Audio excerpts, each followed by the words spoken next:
اللهم صل على محمد وعلى ال محمد كما صليت على ابراهيم وعلى ال ابراهيم انك حميد مجيد. اللهم بارك على محمد وعلى ال محمد كما باركت على ابراهيم وعلى ال ابراهيم انك حميد مجيد. الله لا اله الا هو الحي القيوم لا تاخذه سنه ولا نوم له ما في السماوات وما في الارض من ذا الذي يشفع عنده الا باذنه يعلم ما بين ايديهم وما خلفهم ولا يحيطون بشيء من علمه الا بما شاء. وسع كرسيه السماوات والأرض ولا يؤوده حفظهما وهو العلي العظيم. لا إله إلا أنت سبحانك إني كنت من الظالمين. اللهم صل على محمد وعلى آل محمد في الأولين والآخرين وفي الملأ الأعلى إلى يوم الدين. جزا الله عنا محمدا صلى الله عليه وسلم ما هو أهله.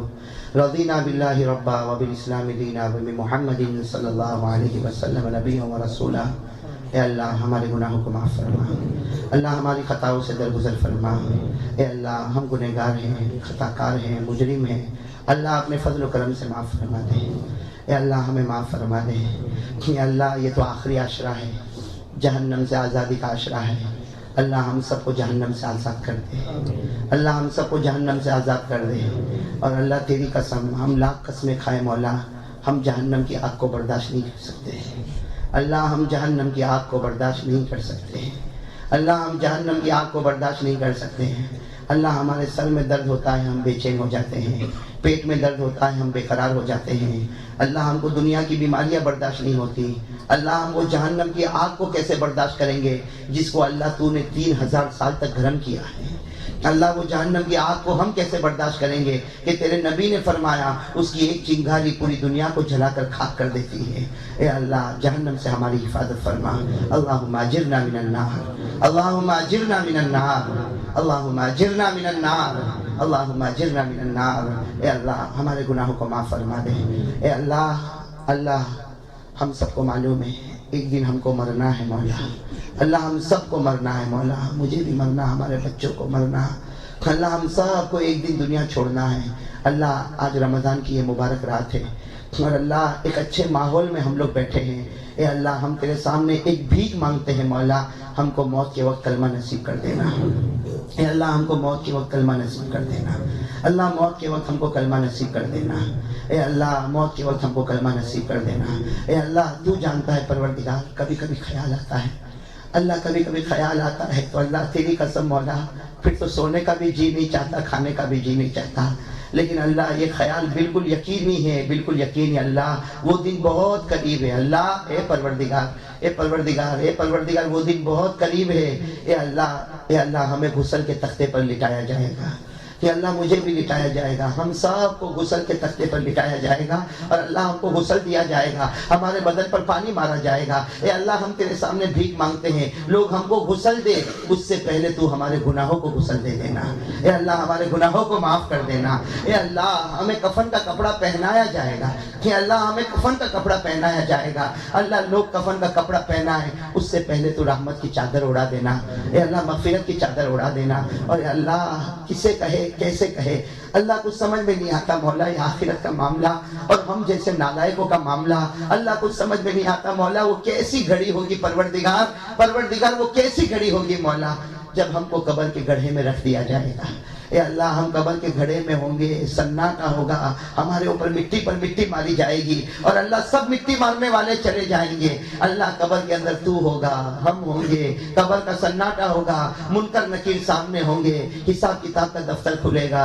اے اللہ تو ہم کو قبر کے عذاب سے بچا لے, اللہ قبر کے عذاب سے بچا لے, اللہ قبر کے عذاب سے بچا لے. اللہ قبر کا عذاب بہت خطرناک ہے مولا, اللہ اس عذاب سے ہماری حفاظت فرما دے. کہ اللہ موت آنے سے پہلے موت کی تیاری کی توفیق عطا فرما دے. اور اللہ یہ مبارک گھڑی میں اللہ ہمارے والدین کو معاف فرما دے. اللہ ہماری ماں, اللہ ہماری ماں, اللہ ہماری ماں بہت بڑی نعمت ہے مولا. ہماری ماں کی عمر میں برکت عطا فرما دے, ان کو تندرستی عطا فرما دے, ان کو صحت عطا فرما دے. اللہ ماں تو اتنی بڑی نعمت ہے پروردگار. ہم چھوٹے تھے اور دکھی ہوتے تھے تب بھی وہ روتی تھی, آج ہم بڑے ہو گئے ان کو چھوڑتے تب بھی وہ روتی ہے. کہ اللہ ماں ماں ہے, اللہ اس نے محبت میں کوئی کمی نہیں لائی مولا. وہ اللہ ہماری محبت میں کمی آ گئی, پہلے ماں کے بنے پھر کسی اور کے بن گئے مولا.